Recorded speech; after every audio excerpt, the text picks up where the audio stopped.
Hi, my name is Thomas Ahrens and this video is about the backbone of my drum exercising and teaching. It is something I started developing back in 1997 and it took me 10 years to finish it. Now, another 12 years later, I'm ready to make a video on this, the chromatic tempo. In the beginning, there was a question. Is it better to use high metronome tempos for practicing or lower ones? For example, if you want to practice double stroke 16th notes at a tempo of 228 quarter notes per minute, you can do this by using the metronome beeping 228 times for every quarter note. Or you can do this with the metronome beeping only 140 times for every half note. Or you can do this with the metronome beeping only 57 times per minute for every whole note. Most drummers prefer practicing with high metronome tempos because they think this would let them drum more precise.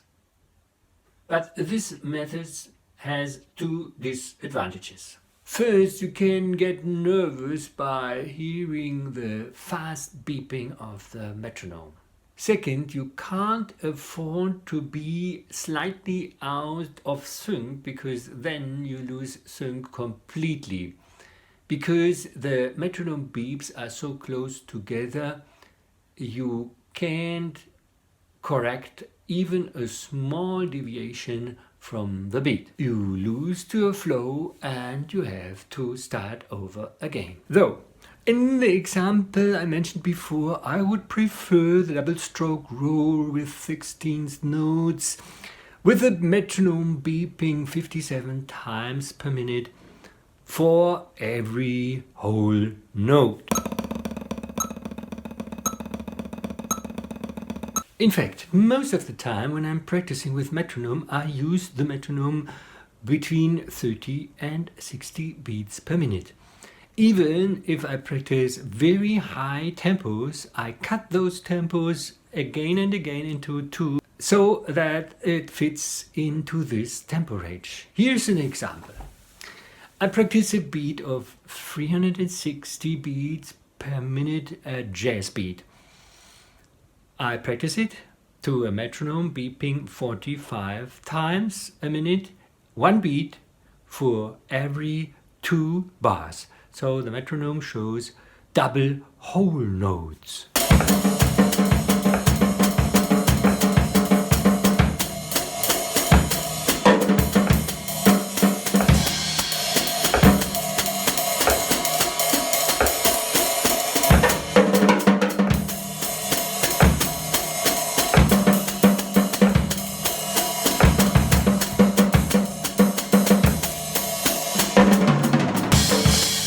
Although it is not acceptable to be slightly out of sync on stage or in the studio, it is very well acceptable in a practicing situation. In fact, I'm willing to accept me drumming a blurry and unprecise beat as long as I'm not completely out of sync and as long as I always know in which bar I am and which beat I am playing in this bar. Now the next question comes up.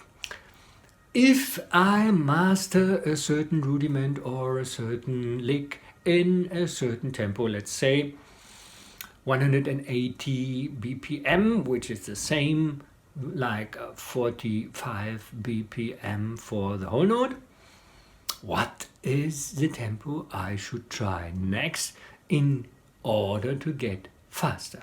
In other words, does it matter to know something about the relations between the tempos or not? In other words, Is there an ideal tempo which I choose next, or does this not matter?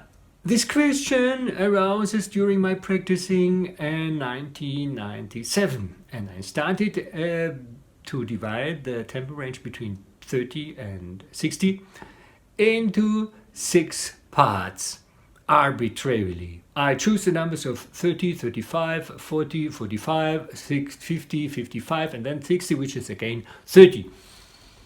Then I realized that the distance between 30 and 35 is much bigger than the distance between 55 and 60. In order to correct those differences, I found the role model of the modern equal temperament in the chromatic scale. In the system of equal chromatic tones, every higher note has a frequency relation to the lower note 1 to 12 root of 2. I transferred this system to the musical tempos, and I call this system the chromatic tempos. First, I got this row. Then I rounded the numbers in order to use them with a regular metronome. Then I cut out every second number in order to get only 6 numbers. Those 6 numbers are useful if you are practicing licks, whole bar rhythms, or even whole songs.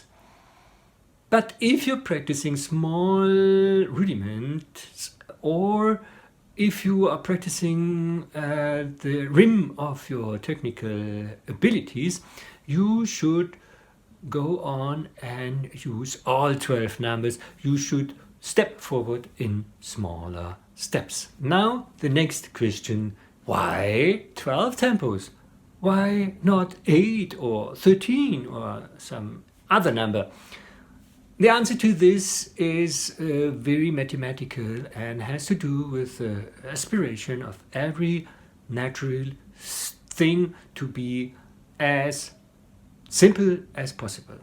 I recommend to have a look on the video which is called Why There Are 12 Tones in Music. This explains our chromatic tone system. I'm using this chromatic tempo system for my drum practice and teaching for over 20 years now.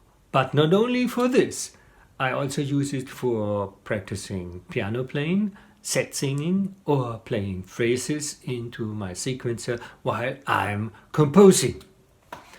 In my next video on this issue, I will tell you how to sort your music archive into 12 playlists according to the 12 tempos. I have a big music archive because I'm also working as a DJ. And I use those playlists also for practicing rudiments with hands and with feet. And I use those playlists even while I'm running or inline skating. You can download a script on this issue if you go to my website t-arens.de/drumming and click on the link called Chromatic Tempo. There is also a German script.